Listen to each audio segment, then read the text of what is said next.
so much for inviting me to speak at this JOGMEC forum. My name is Kirsty Lynch, and I work for an organisation called Storegga, which is a really exciting young organisation that was established to develop early stage carbon capture and storage, hydrogen, and direct air capture opportunities. So we usually work at the early, quite challenging phase of establishing these carbon reduction and removal projects. The idea is to develop them to attract in both private and public funding.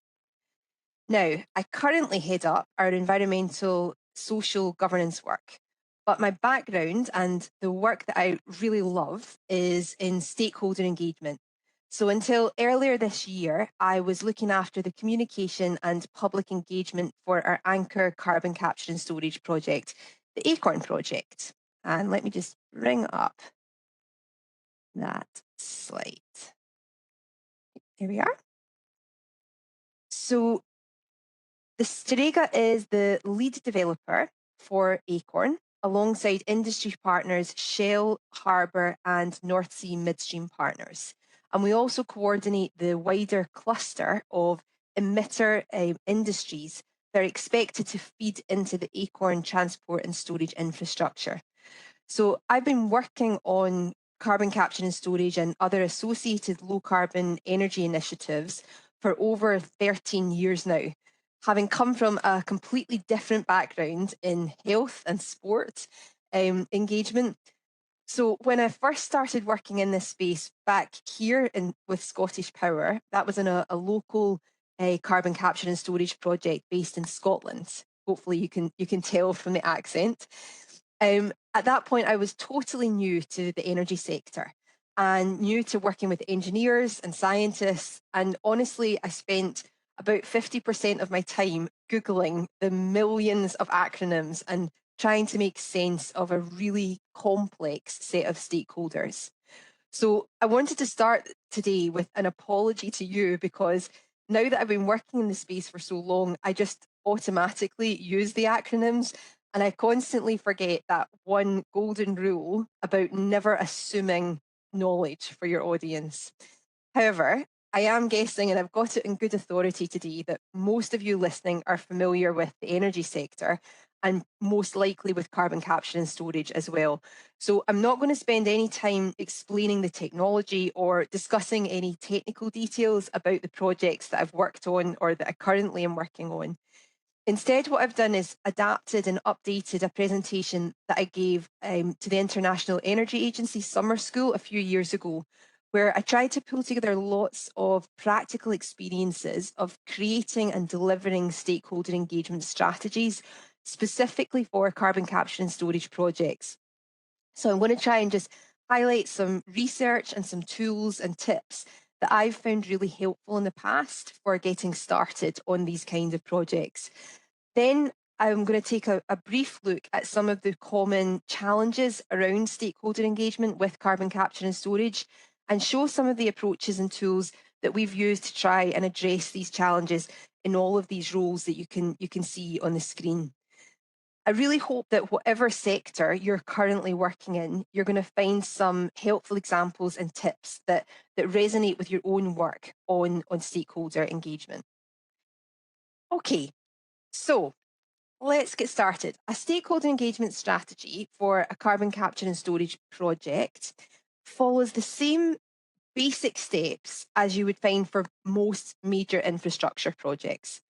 First of all, you're ensuring that you have stakeholder engagement built in as a really core part of the project team. And importantly, it's at a senior enough level that it's a core consideration for all major project decisions. So you want to make sure that it's built into your project team as early as possible and that you work to understand your priority and most impacted stakeholders is going on in parallel with other major project decisions. So for example, things like site selection, wherever possible. It's not always possible. And if you've been working in these major infrastructure projects for a time, then nothing is ever perfect and nothing runs completely smoothly to plan. But wherever possible, to start that engagement process as early as you can it will make a big difference on the outcomes of your project.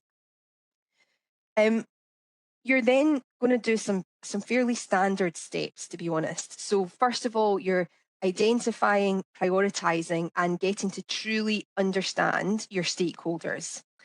You're then working out your communication and engagement plan, which means working out your messages and your messengers, and also the communication platforms that you're going to use to communicate with people about the project that you're working on. Then you really need to be prepared to regularly monitor and adapt a plan, because inevitably changes in stakeholder behaviour are going to occur throughout the project. And actually, quite importantly for carbon capture and storage is that even though you've got a traditional project life cycle where you're planning and you are coming up, you're doing your detailed design work, then getting to a financial investment decision, getting then to construction and operation, there's a period at the end of carbon capture and storage projects which would be familiar to many within like the oil and gas industry, but for other high emitting sectors it can be quite unusual, where you are looking at a post-closure period. So even though a project is complete and closed, there's still a sometimes quite substantial period of time where you're going to be doing monitoring of the geological storage. And at that point, there's still stakeholders involved that you need to engage with and you need to communicate with. And that communication is actually really important, particularly at that stage, because what you're doing is ensuring that the carbon dioxide that you've put into a geological store is there and it's being safely stored. So there's quite an interesting project life cycle, and it's a long period of time, probably longer than many large infrastructure projects that are just being built and operating. So that's quite an interesting difference with CCS.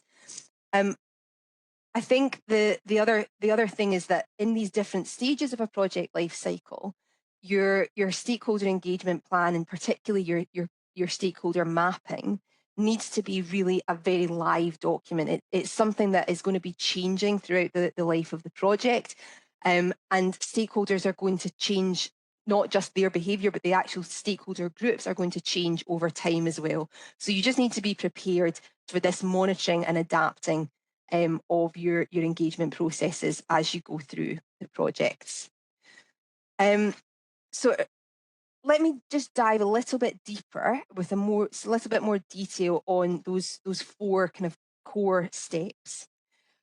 So there are lots of methods to map and prioritise stakeholders based on criteria like their interests and their influence, how they're going to be impacted, what their issues or areas of interest are likely to be. And there's millions of mapping tools out there that can be found in different research. At the bottom of this slide, I've included a link to a research pack that I really like. It's very simple and it's got some really nice, very basic stakeholder mapping tools. It's a method called social site characterization that I've always found really useful, particularly for carbon capture and storage projects. So basically, due to some early pockets of public opposition to carbon capture and storage, there was a really strong body of research built up, particularly in relation to local community engagement. And I always found that this work from Sally Greenberg and Sarah Wade really very helpful, even though it's now 10 years old.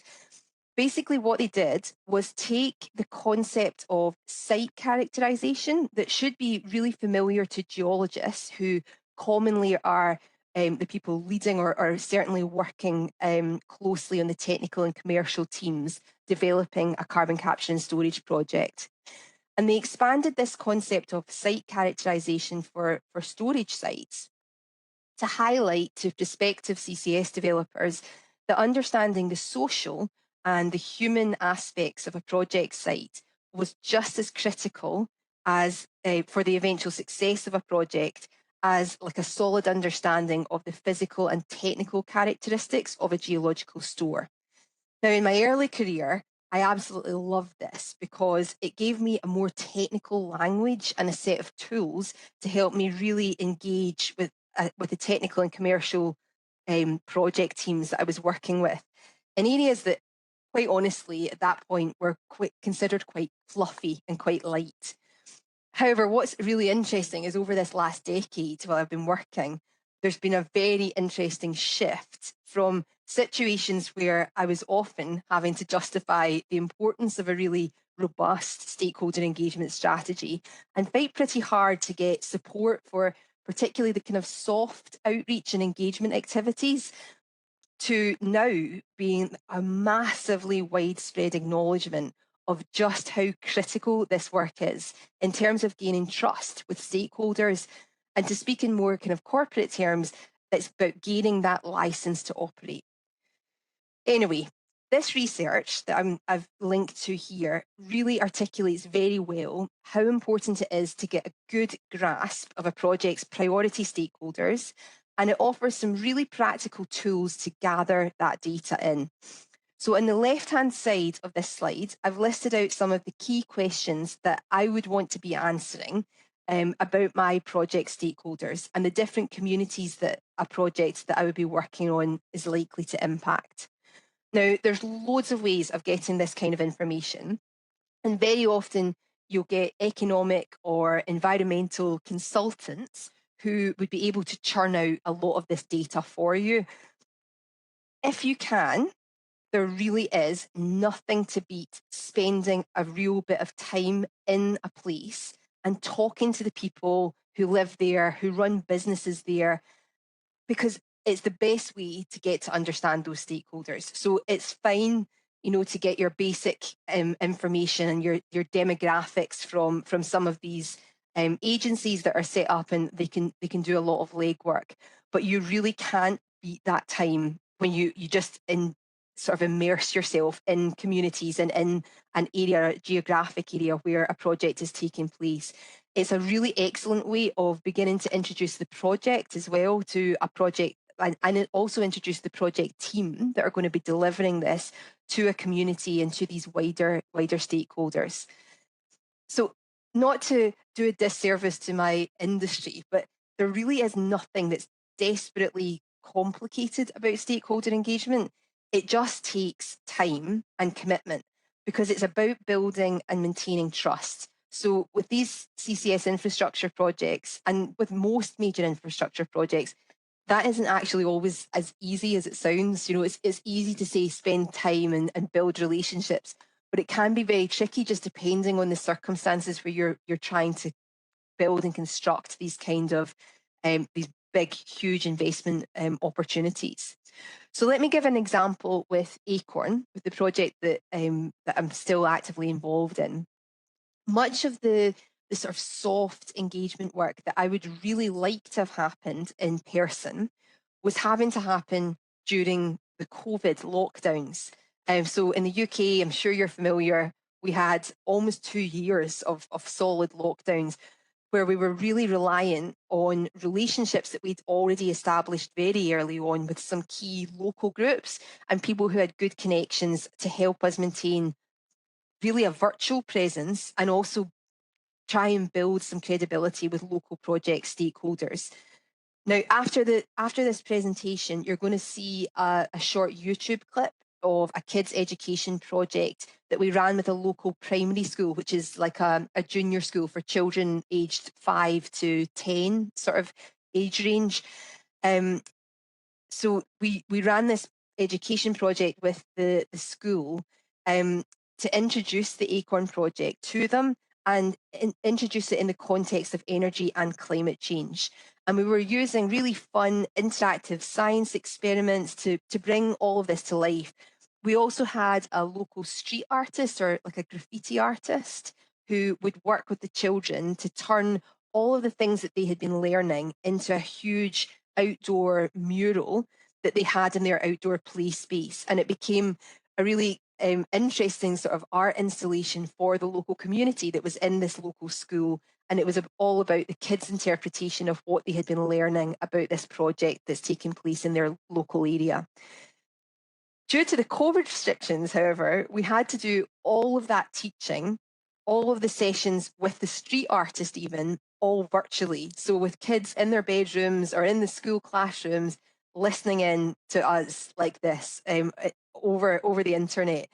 And the same with our community drop-in sessions. So normally I would run frequent, like just drop in, have a cup of coffee with us, come and meet our project team and learn a little bit about what it is we're planning on doing in your area. All of these things we had to run virtually because there was no facilities to do it during COVID. So it was really restrictive, and we had to get quite creative in the ways that we came around to some of these situations. But it's, COVID is unusual. And with CCS infrastructure projects, these aren't the only things that crop up to make stakeholder engagement a bit challenging. Another thing that is quite common, particularly with carbon capture and storage at the moment, because of the stage of development that it's at, is that usually you're looking at least a small part of the funding for taking these projects forward being public funding, because there's an element of public funding usually required to get these projects started, as they're not fully commercial yet.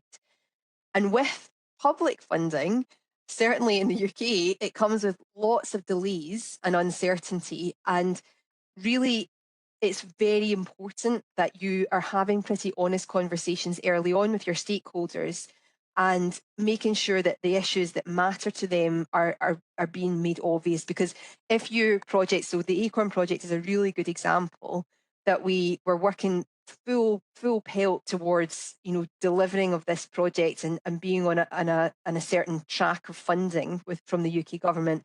And then we unexpectedly had delays and we were pushed into a track of funding. So there's been almost a year period of time where we've been, in quite a strange situation where we thought we were going to be much further forward in development. And it really means that stakeholder engagement and communication needs to amp up and needs to be there to explain to local communities and to other important stakeholders what's happening and reassure people that the projects haven't just completely died, as many have in the past. So I think there's a very important job, particularly when you're using public funding, that you are doing that public outreach and explanation about what you're doing and how you're spending public money. And really, the other point is about making sure that any communication that you have with your stakeholders is regular, that they are very familiar with your team, that they can come and approach you and ask questions, and that people that are priority stakeholders are always well briefed before something breaks publicly. And there's news out in media or in social media that you haven't had a chance to speak to your stakeholders about in advance. That's not great. So really important that you get a really solid understanding of your stakeholders and communicate well and regularly with them. Okay, so when I say to get your messages right, what I'm meaning is that you should be shaping how you communicate about your project on the knowledge of your priority stakeholders and what they need. So there are some kind of top tips here on the left of the slide about getting your messages right. And I had a really great example from my first carbon capture and storage project when I was working at Scottish Power. So in this project, we would regularly talk about the £1 billion, UK pounds worth of public funding that we were in competition for and that we were all aiming to achieve. Now, before one of the early public meetings that I held, my mum had to take me aside and remind me that in the world that she lives in, so she works with elderly people coming out of hospitals, and in the world where she lives, you have to fight for a budget of £50 to get toilet aids so that somebody can leave hospital and live in their own home, an elderly person.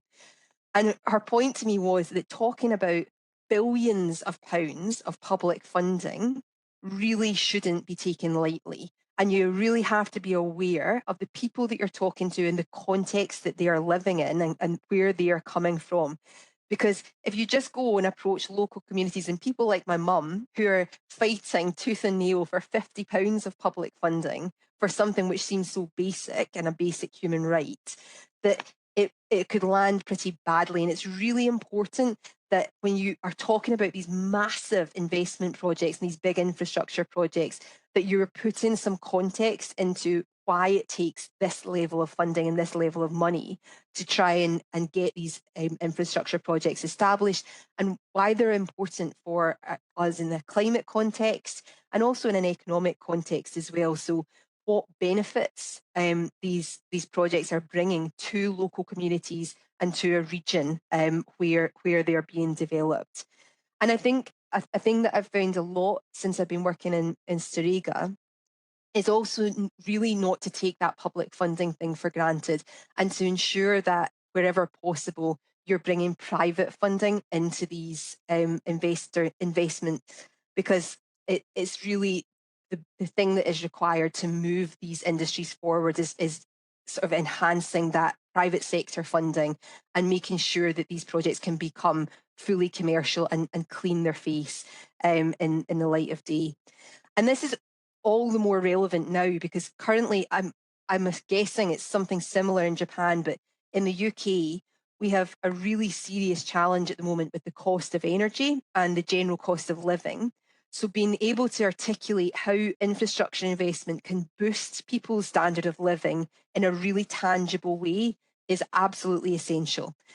Now, I'm going to talk a little bit about this later, but CCS does have a particular challenge as an industry because it's complex and there's nothing particularly visual or exciting to see on a carbon capture and storage project.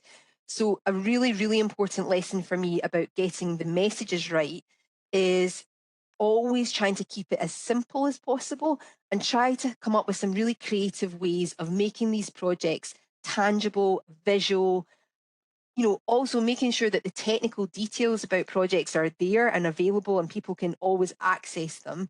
But, going that extra step of visualizing and doing things. So on the slide, you can see this is a little image of the artist interpretation, the street artist interpretation of the kids' work. And I really love this because it was so simple. It was how the children had perceived carbon capture and storage, but it really has left us with a lovely image of their local area, the industrial site that they're familiar with, and how they imagine this is going to be getting transported and stored deep underground. And that point about the geology and this is an area that nobody's really seen before. Unless you're a subsurface geologist, you're not usually familiar with the different layers of rock and all the history and everything that goes on there. So it's a really important thing to try as much as you can to engage people around around this and make it as visual and as simple as you can. Okay, nearly there. Just on getting your messengers right. It's not just about who is speaking about carbon capture and storage. It's also how people are speaking about it and the different platforms that they're choosing to use. So in this image on the far right of your screen, you can see a screen grab of the Scottish Cluster website. So that's basically the emitters, all the collection of emitters that are going to be feeding into the Acorn transportation and storage project in the UK. And basically what we've got on this website is a screen full of short clips from a massive variety of our stakeholders and our supporters from across industry, local government, from communities and education facilities and universities, all explaining what the Scottish Cluster and the Acorn project means to them and explaining why they're supporting it. Now, that was a really lovely exercise. It's something that we used all over social media, and it was short and snappy, and it forced people to put into a couple of sentences why this was critical to them. Not talking in massive technical detail, just a really short, snappy sentence that engages people and brings them in, and then they can get access to more information, but making sure that you're using these kind of social media channels and the things that people just interact with in their everyday life to try and make this a bit more real and a bit more accessible to your average person.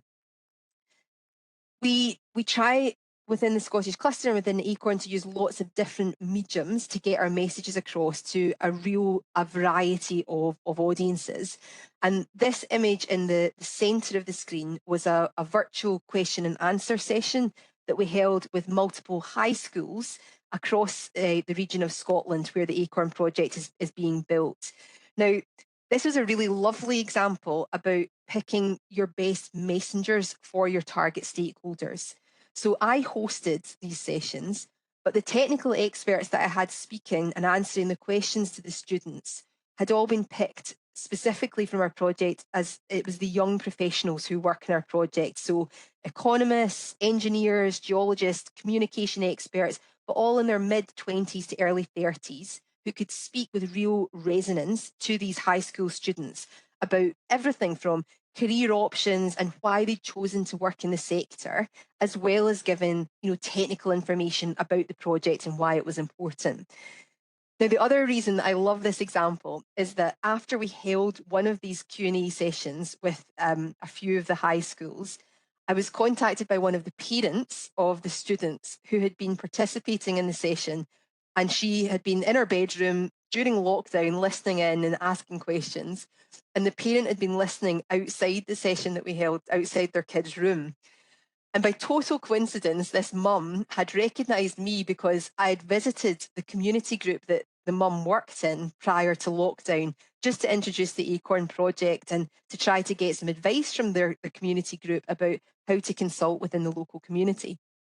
Now, this parent contacted me and said, "Kirsty, I was listening to that Q&A session that you held with the kids the other day, and it's the first time that I've actually understood why what you're doing on that project is so important for our community and for our environment.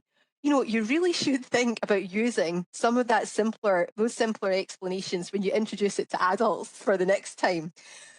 So my fragile ego eventually recovered. But I took this as a really useful reminder about the importance of not assuming knowledge and of making sure that you've got lots of different communication touch points into your stakeholders. Because so much of stakeholder engagement is about building trust and having a real variety of supporting voices from really different backgrounds and different age groups. That could be a real strength for a project. And likewise, a variety of different platforms to engage people with varying interest levels is also important.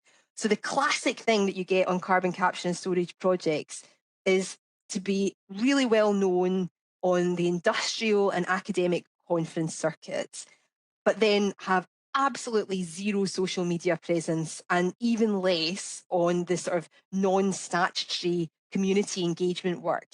Not getting out and working at a local Easter fair or Christmas or whatever celebrations are going on within a local community. And it's so important that you are doing all of these different platforms and really getting a project team known within different stakeholder groups.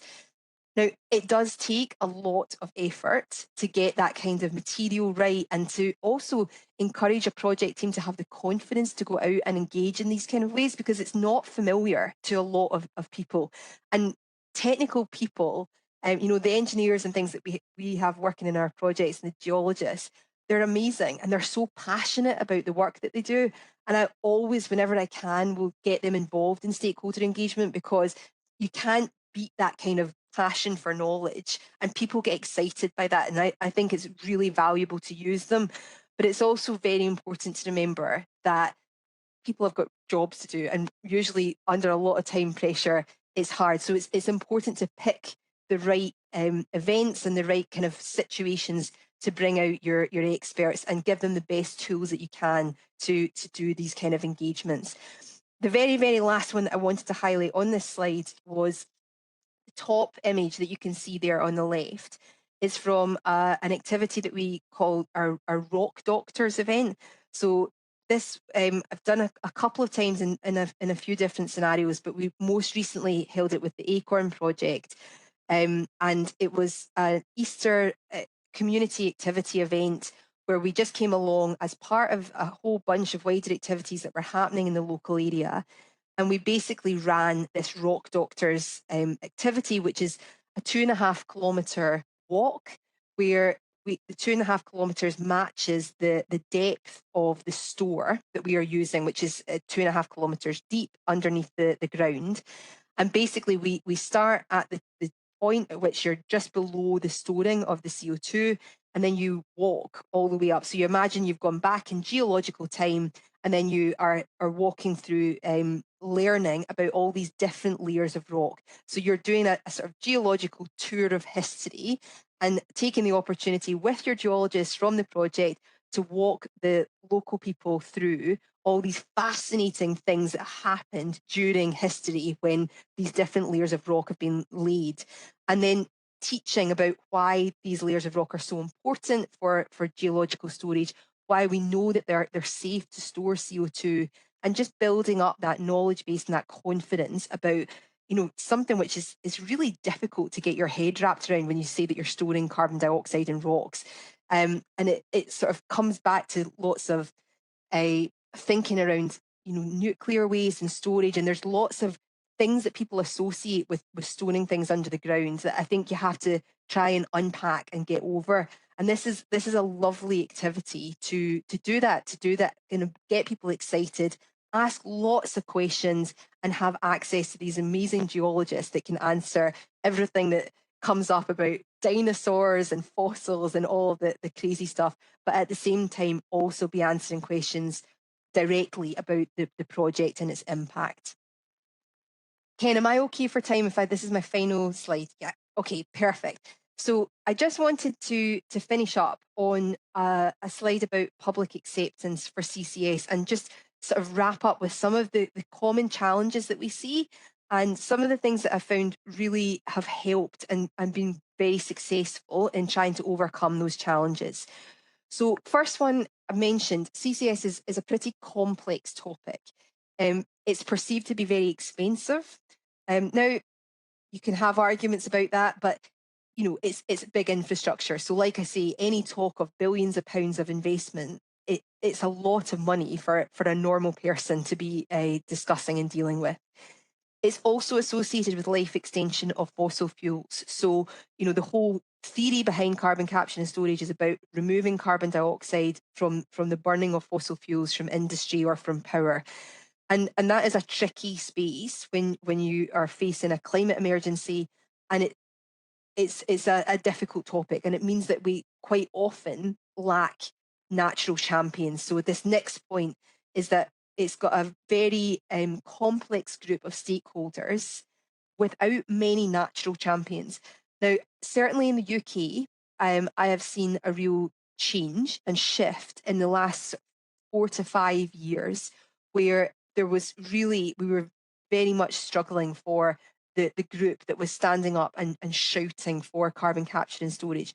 But more and more you see within the IPCC reports, and in the UK, we've got the UK Climate Change Committee, who have all been really instrumental in putting forward the very rational case of the importance of these kind of technologies, acknowledging that fossil fuels are within our energy mix at the moment. And certainly for industry, there are very few, for these high emitting sectors, there's very few ways that we can continue to create cement and steel without dealing with our carbon dioxide emissions.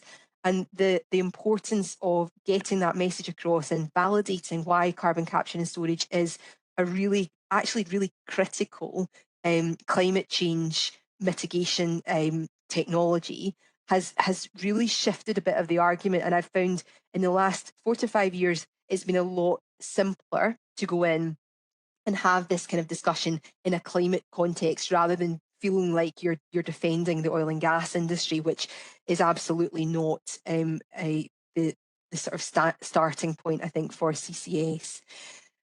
The other point is that CCS is not one simple technology. So, if I'm working in the renewable industry and I'm talking about offshore wind, people can instantly see a wind turbine and they get how that creates electricity in a renewable way. Carbon capture and storage is a sort of bolt-on Frankenstein of capture technology, pipelines and transportation from shipping, or and also geological storage. So there's at least three chunky big bits of infrastructure that you're sticking together and trying to explain. It's difficult to visualize. There's not much to actually see because they're usually on industrial sites or they're deep under the ground. And it's just a complicated technology to just get into a simple visual. And also, certainly in Europe, carbon capture and storage unfortunately has a reputation for failure. There's been a number of projects which have gone to a certain stage and they've failed to get the investment for a variety of reasons. And that is a thing that we're carrying on our backs. And I think now with this sort of new generation of carbon capture and storage projects that are eventually taking off, certainly within the UK and across Europe, there's a real onus on these projects to deliver and to deliver well, to make sure that we build that confidence and prove that this technology has got a really important role to play in the future. So just a couple of points about how to overcome some of these things and the things that we've seen. So very important is this shared vision across politics. So multi-party politics is an absolute killer for these projects. They're big investment projects. They often need public funding. And if there are cracks appearing in the importance of investing in these projects across different parties, it will be extremely difficult. And the other group that I would include in that is private investment. So increasingly, the projects that we are working on, we are really trying as much as possible to minimise that public funding and maximise the private investment that we can bring in. And I think that is a real shift, and I think it's a really important shift, not just for carbon capture and storage, but for these low carbon energy projects across the piece. That private investment is really key in mobilising that and getting it into the industries is really important. So clear cross-party political and independent support. I mentioned the Committee on Climate Change in the UK, giving that wider response to climate change, putting carbon capture and storage firmly in that position is really essential. Also having a multi-layered programme of public engagement. So recognising that carbon capture and storage is not just a national priority because often it's getting public funding. It also works at a regional level and at a very local level as well. There's going to be local industries and local education facilities that could massively benefit if these projects are done well and are supported within communities. And having that kind of multi-layer approach is really important, and it's really important to build up trust within your stakeholders as well. I mentioned already embedding the stakeholder and communication work from very early in your decision-making processes, really helping with choices around site selection because it's going to help your project development in future. And we've talked a lot about these education and outreach tangible experiences, making things as real as you possibly can for your stakeholders. And bottom line, all of this activity, all of the stakeholder engagement is about building trust and demonstrating transparency and confidence for your stakeholders, because that is basically what we're trying to do with stakeholder engagement. Now, I've just left a couple of images on the screen of some activities I've been doing with science centres out at local communities, and the one at the top here is from that Rock Doctors event that I mentioned. And I'll finish up there. I actually have just realised, Ken, I'm really sorry, there's a typo in that email address.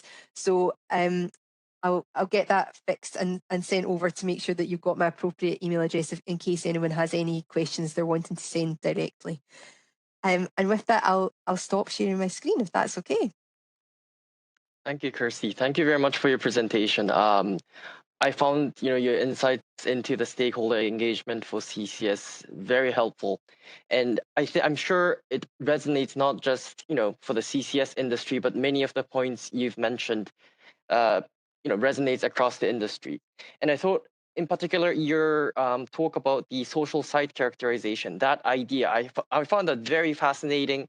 I thought that slide about mapping the right stakeholders, that was very fascinating and very interesting and appropriate for what's coming up with the projects for our industry as well.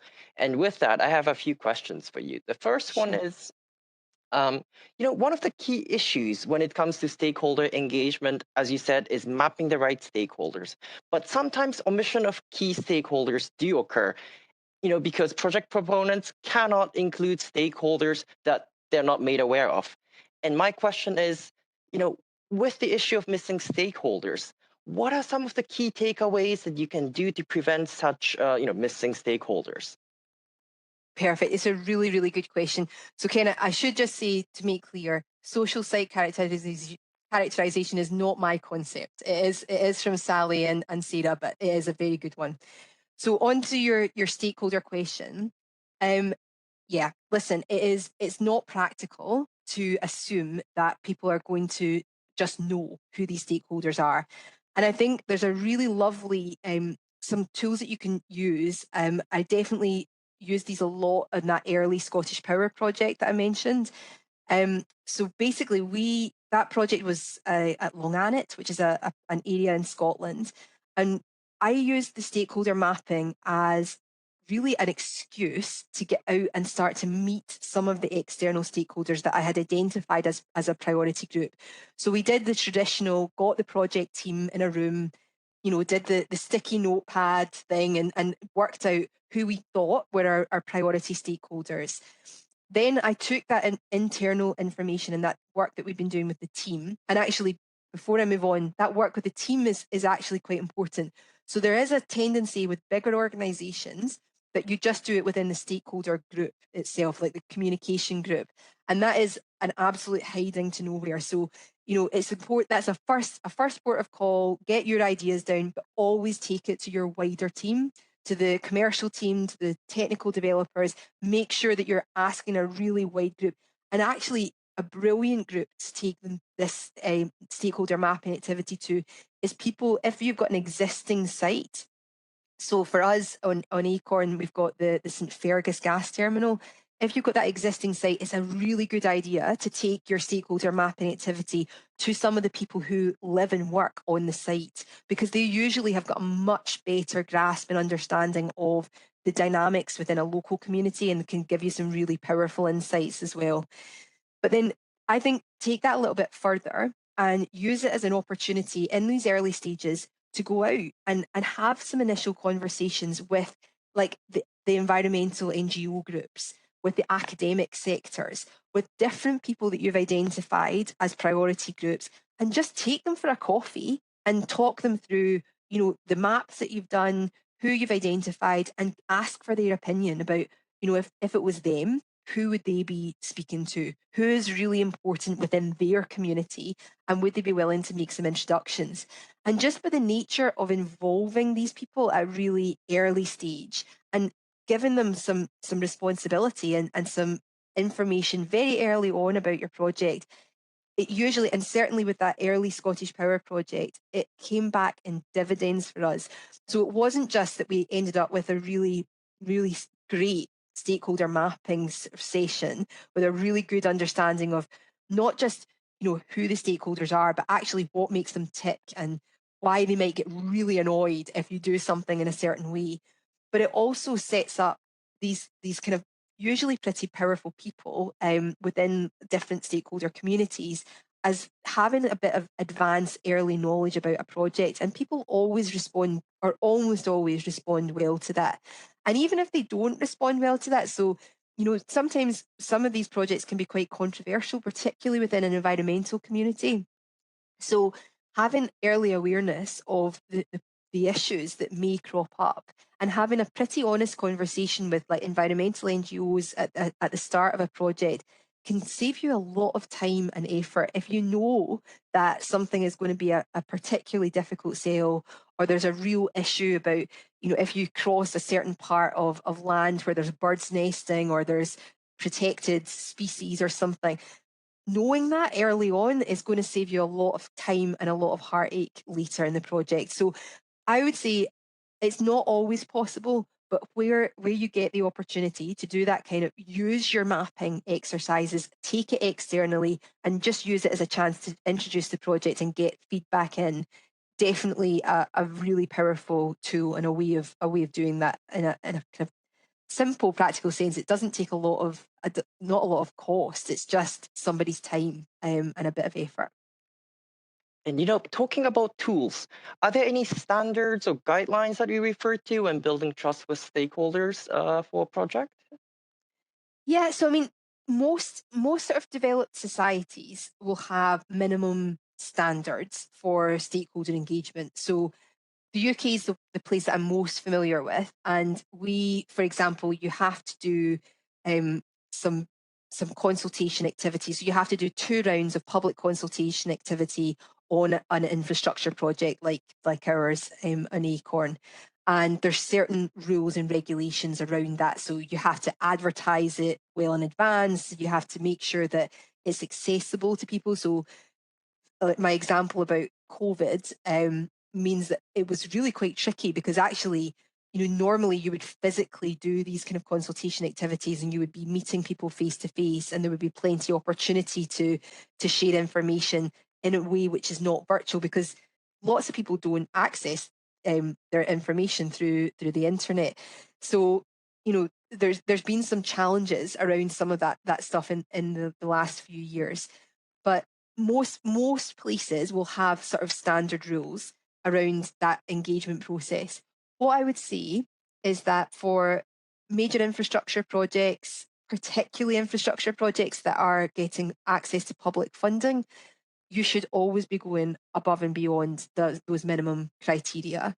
If you're required to have 2 public consultations, you don't necessarily have to have 4 or 5 public consultations, but you should be going and making an effort within a local area and within those kind of key stakeholder groups to make yourself available to answer questions in advance well before you go to a public consultation, which is quite formal, and there's got to be formal feedback and approaches being able to be made and published.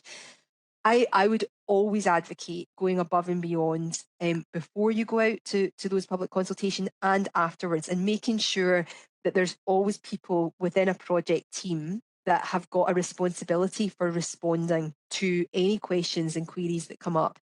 And some of those questions can seem like completely mad, right? Like you get all sorts of crazy things getting asked, but it's not mad. It's really relevant to the person that's asking those questions, and it can make the difference between somebody being confident about a construction project happening and somebody being really disruptive and causing a lot of challenge further down the line. So it is an investment worth making. There are some sort of like global principles around stakeholder engagement. So there's things called the equator principles, when projects that are sort of working at global infrastructure level can sign up to and can commit to. That's probably a little bit less relevant for these sort of very regionally specific projects. But it is useful to know that those kind of global principles exist, and organisations that sign up to them are always committing to doing a good standard of stakeholder engagement and minimising the impact and the damage to stakeholders that some of these things can bring. Those are all really valid and helpful points. And if I may, one last question is, are there different? So we're talking about big projects that have different stages of life cycle, and are there different important aspects for different stages of a project, such as pre-initiation of a project, construction of facilities, production stage and operation stage, and if so, what are the differences for each stage? So yes, I'd say the basic principle of building, maintaining trust, being open, being contactable, these are the same throughout a project. So that doesn't change. But definitely the different phases of project development, they require different stakeholder processes. And the other thing to remember on big infrastructure projects, especially sort of novel infrastructure like carbon capture and storage, is that they're never static, right? So any stakeholder engagement plan that you have made needs to be updated, and it needs to be like a living thing. So my general rule of thumb is that you start your stakeholder mapping and understanding as early as you possibly can in the project life cycle, and that should be a continuous process throughout the life of a project. And if at all possible, you don't want the first experience that priority stakeholders have of you or the project to be a formal stakeholder event. So, like hosting one of those formal public engagement regulatory meetings, you don't want that to be the first experience that somebody has of you. So that early stage work is very much it's quite soft, it's quite introductory, it's quite challenging because often you don't have a complete picture of exactly what the infrastructure project is going to be and how it's going to impact. But that's why that soft engagement is really important, because it's about just building trust in the people who are delivering it, so that as things evolve and develop, then people feel like they can come to you and they can ask questions. They don't just, panic about what's going on and they're not hearing about it.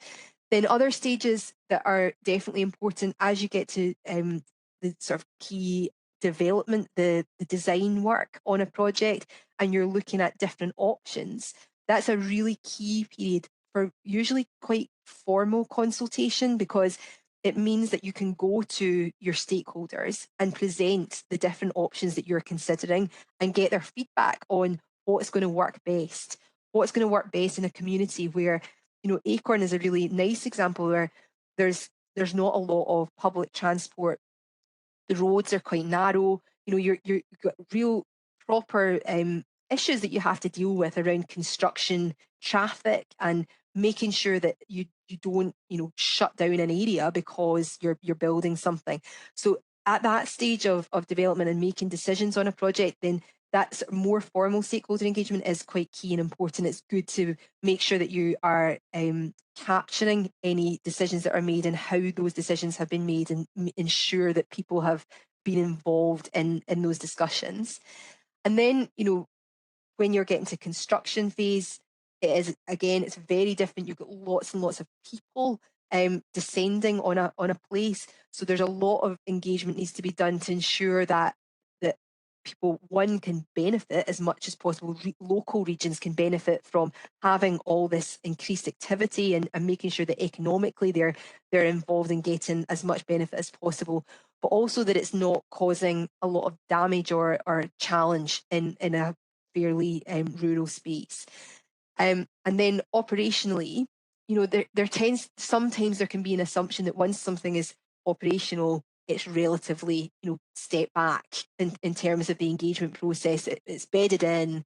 It just becomes, the wallpaper in the background. And that's okay. But I think it's really important that we don't forget that you've built up this trust within an area and within different stakeholder groups. It's really key to always be feeding back, giving that information, keeping people updated. And then, as I mentioned previously, that closure period is the one that quite often just gets forgotten about. And it's actually really key, and it's important that you have allowed for budget to do that communication and engagement even during that closure period, where you are going to be continually monitoring and doing some activity to ensure that CO2 has been safely stored within the rocks. So there is definitely different stages where you've got different types of engagement activity, probably some quite different stakeholders. And, we've not even touched on the idea of we're thinking about local communities and regional stakeholders, but you've also got all that political stuff going on in the background just to get a project up and running. And that is a whole engagement process in and of itself. So, there's that multi-layer thing going on, which does vary during the project life cycle. But yeah, definitely different phases, different approaches, and just maintaining that sort of really live document as your stakeholder strategy, and being quite flexible and listening to the feedback that you get from people and responding to it is just key. Just like any good relationship, any good sort of relationship that you have as a human, it's exactly the same. Basically, it's that listening and responding and being present and there. And I Thank think you. That's being flexible and meticulous in planning at the same time. I think that's exactly. one of the key takeaways for the preparation of stakeholder engagement, especially for complex projects like CCS. Thank you, Kirsty. Thank you very much. Any last words?